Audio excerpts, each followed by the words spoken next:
राम राम राम राम राम राम राम राम राम नारायण नारायण। संबंध। पूर्व श्लोक में भगवान ने बताया कि ज्ञान के द्वारा संशय का नाश होता है और समता के द्वारा कर्मों से संबंध विच्छेद होता है। अब आगे के 42वें श्लोक में भगवान ज्ञान के द्वारा अपने संशय का नाश करके समता में स्थित होने के लिए अर्जुन को आज्ञा देते हैं। तस्मादज्ञान सम्भूतं हृत्स्थं ज्ञानासिनात्मनः चित्वैनं संशयं योगः मातेष्ठोत्तिष्ठ भारत। इसलिए हे भरतवंशी अर्जुन, हृदय में स्थित इस अज्ञान से उत्पन्न अपने संशय का ज्ञान रूप तलवार से छेदन करके योग में समता में स्थित हो जा और युद्ध के लिए खड़ा हो जा। व्याख्या। तस्माद् अज्ञान संभूतम हृत्स्थं ज्ञानासिनात्मनः चित्वैनं संशयम्। पूर्व श्लोक में भगवान ने यह सिद्धांत बताया कि जिसने समता के द्वारा समस्त कर्मों से संबंध विच्छेद कर लिया है और ज्ञान के द्वारा समस्त संशयों को नष्ट कर दिया है, उस आत्मपरायण कर्मयोगी को कर्म नहीं बांधते, अर्थात वह जन्म मरण से मुक्त हो जाता है। अब भगवान तस्माद पद से अर्जुन को भी वैसा ही जानकर कर्तव्य कर्म करने की प्रेरणा करते हैं। अर्जुन के हृदय में संशय था, युद्ध रूप घोर कर्म से मेरा कल्याण कैसे होगा और कल्याण के लिए मैं कर्मयोग का अनुष्ठान करूं अथवा ज्ञान योग का। इस श्लोक में भगवान इस संशय को दूर करने की प्रेरणा करते हैं, क्योंकि संशय के रहते हुए कर्तव्य का पालन ठीक तरह से नहीं हो सकता।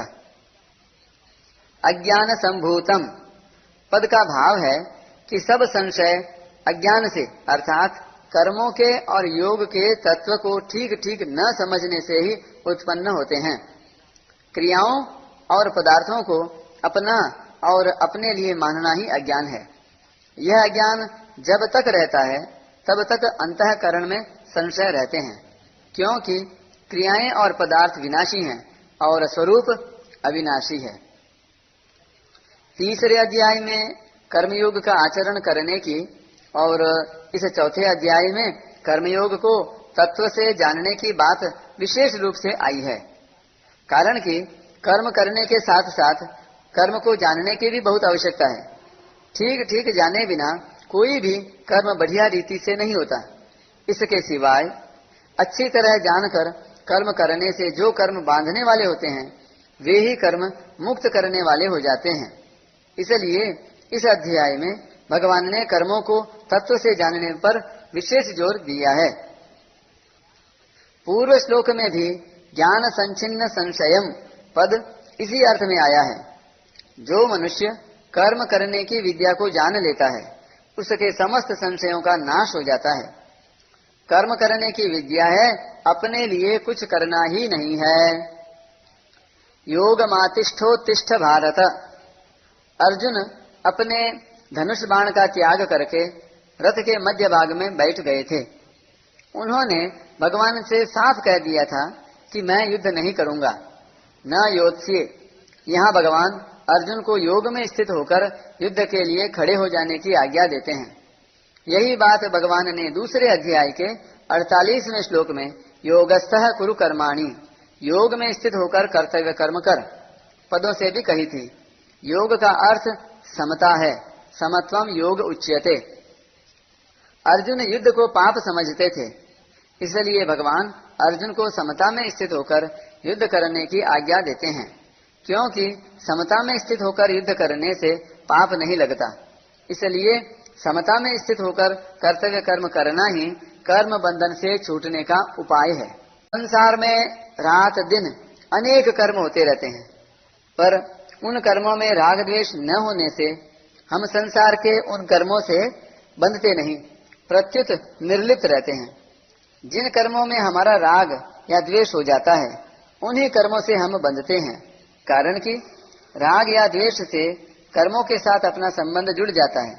जब राग द्वेष नहीं रहते अर्थात समता आ जाती है तब कर्मों के साथ अपना संबंध नहीं जुड़ता, अतः मनुष्य कर्म बंधन से मुक्त हो जाता है।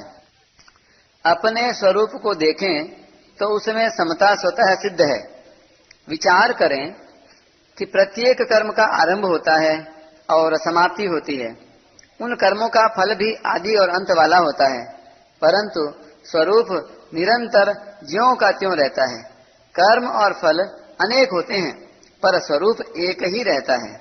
अतः कोई भी कर्म अपने लिए न करने से और किसी भी पदार्थ को अपना और अपने लिए न मानने से जब क्रिया पदार्थ रूप संसार से सर्वथा संबंध विच्छेद हो जाता है तब स्वतः सिद्ध समता का अपने आप अनुभव हो जाता है। ओम तत्सदिति श्रीमद्भगवद्गीतासूपनिषत्सु ब्रह्म विद्यायां योगशास्त्रे श्रीकृष्णार्जुन संवादे ज्ञान कर्म संन्यास योगो नाम चतुर्थोऽध्यायः। इस प्रकार ओम तत् सत इन भगवान नामों के उच्चारण पूर्वक ब्रह्म विद्या और योग शास्त्रमय श्रीमद् भगवद गीतोपनिषद रूप श्री कृष्णार्जुन संवाद में ज्ञान कर्म संन्यास योग नामक चौथा अध्याय पूर्ण हुआ। तत्व ज्ञान की प्राप्ति के लिए कर्मयोग और सांख्य योग का वर्णन होने से इस चौथे अध्याय का नाम ज्ञान कर्म संन्यास योग है। चौथे अध्याय के पद अक्षर और उवाच।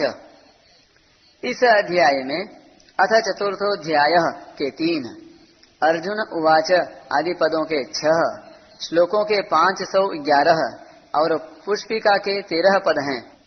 इस प्रकार संपूर्ण पदों का योग 533 है। इस अध्याय में अथ चतुर्थोऽध्याय के 7, अर्जुन उवाच आदि पदों के 20, श्लोकों के 1344 और पुष्पिका के 50 अक्षर हैं। इस प्रकार संपूर्ण अक्षरों का योग 1421 है। इस अध्याय के सभी श्लोक 32 अक्षरों के हैं। इस अध्याय में 3 उवाच हैं, 2 श्री भगवान उवाच और 1 अर्जुन उवाच। चौथे अध्याय में प्रयुक्त छंद।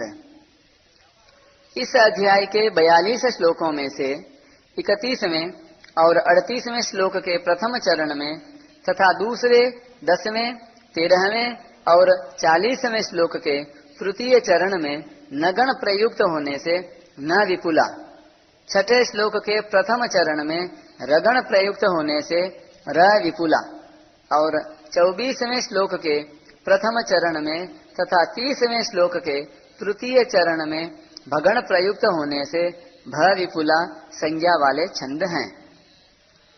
शेष 33 श्लोक ठीक पथ्यावक्त्र अनुष्टुभ छंद के लक्षणों से युक्त हैं।